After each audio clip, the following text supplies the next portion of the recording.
Когато слънцето те бие в тила, когато потта ти влиза в очите, когато крачиш след овцете или просто си човек, дето е копал, нищо не връща живота като айряна. Но не той е от магазина, а онзи от бъклицата.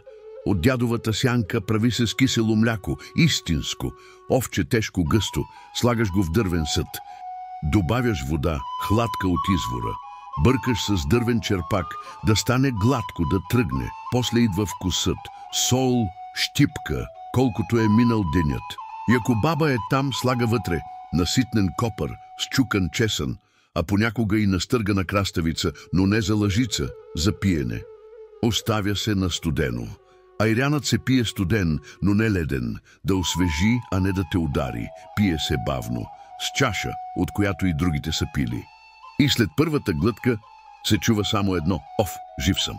Айрян, 3 съставки, цял народ, най-ефтината напитка, която е била сила, сянка, сол и спасение.